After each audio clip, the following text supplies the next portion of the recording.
In the still of the early morning, a catastrophe was unfolding. A cargo ship, the gargantuan Dali, was on a collision course with Baltimore's Francis Scott Key Bridge. As the sun began to peak over the horizon, the ship's crew found themselves in a dire situation. A loss of power had seized control from their hands, and the looming silhouette of the bridge grew nearer with each passing heartbeat. Their immediate response was a distress signal, a cry for help that echoed through the airwaves, picked up by the authorities who swiftly took action. The bridge was closed, a move that potentially saved countless lives, yet the fate of the bridge was sealed. In the belly of the ship, 6 construction workers were going about their day, oblivious to the impending disaster. They were the unseen heroes, the ones who kept the ship's heart beating and its wheels turning.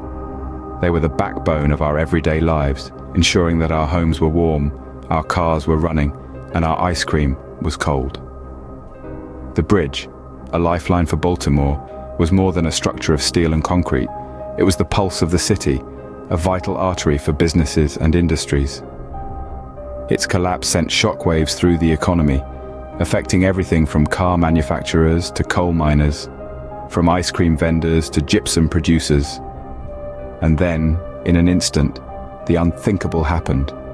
The bridge collapsed. In the wake of the disaster, the human toll was immediate and devastating. 6 construction workers, once part of the lifeblood of this city's infrastructure, were presumed lost to the icy waters.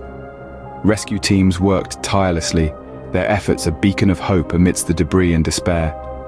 Yet even as the search continued, the city braced itself for the economic shockwaves to come. The Port of Baltimore, once a hub of activity, was abruptly silenced. Ships laden with cars and heavy equipment, once a common sight, were now conspicuously absent. The ripple effects were felt far and wide, from the coal mines to the automobile factories, even reaching the seemingly unrelated ice cream industry. Major companies scrambled to find alternative shipping routes, their normal operations thrown into disarray. The closure of the port, a key artery for Baltimore's economy, sent shockwaves through the city and beyond.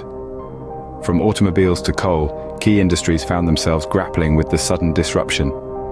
As we navigate these uncertain times, the full extent of the economic impact remains to be seen. The once bustling port now stands silent, an eerie testament to the disaster's far-reaching economic consequences. The collapse of the Francis Scott Key Bridge has far-reaching implications, raising questions about infrastructure safety and the balance of risk in engineering structures. The disaster has sparked heated debates over the bridge's structural integrity and the efficacy of potential protective measures. These discussions aren't new. They echo concerns from over 40 years ago when the Sunshine Skyway Bridge disaster occurred. The complexities of retrofitting existing bridges with protective systems have been brought into sharp focus. From implementing structures like dolphins to prevent accidents, to using tugs to guide ships, imposing speed limits, or even considering alternative bridge designs like tunnels, the options are numerous, but each comes with its own set of challenges. Moreover, this incident underlines the need to balance risk and probability in engineering structures. After all, it's not just about preventing disasters, but also ensuring the smooth flow of commerce, as the Port of Baltimore's closure has shown. In the aftermath of the disaster, the need for a comprehensive review of safety measures has never been clearer. In times of crisis, communities show their true strength. As the sun rose over Baltimore in the wake of the bridge collapse, the spirit of unity shone even brighter. Eyewitnesses, still shaken by the event, spoke of their experiences, their voices echoing the resilience of a city undeterred. Local residents too shared their stories, their words painting a picture of a community that stood shoulder to shoulder, despite the wreckage. They spoke of their fears, their hopes, their determination to see their city rise again. The outpouring of support was not limited to the borders of Baltimore. Messages of solidarity flooded in from across the country and beyond. As the city grappled with the immediate aftermath of the disaster, these messages served as a beacon of hope, a reminder that Baltimore was not alone in its struggle. The spirit of unity was palpable, the determination unwavering. The people of Baltimore, in the face of adversity, came together, standing strong amidst the rubble. Their strength served as a testament to the resilience of humanity, their solidarity a beacon of hope in the aftermath of disaster. From the ashes of disaster, the spirit of Baltimore remains unbroken. As the dust settles, the daunting task of recovery begins. Authorities and experts are tirelessly working to investigate the cause of the crash, sifting through evidence and data to piece together the puzzle of this tragedy. Simultaneously, the mammoth cleanup operation is in full swing, a testament to the resilience and determination of the Baltimore community.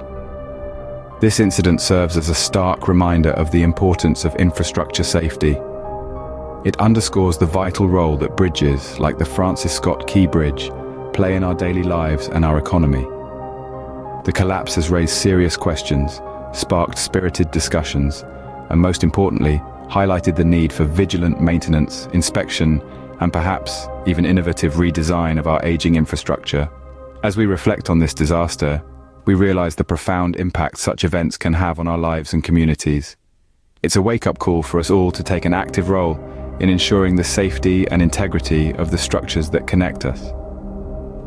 In the face of adversity, the city of Baltimore stands strong, united in recovery, and determined to build a safer future.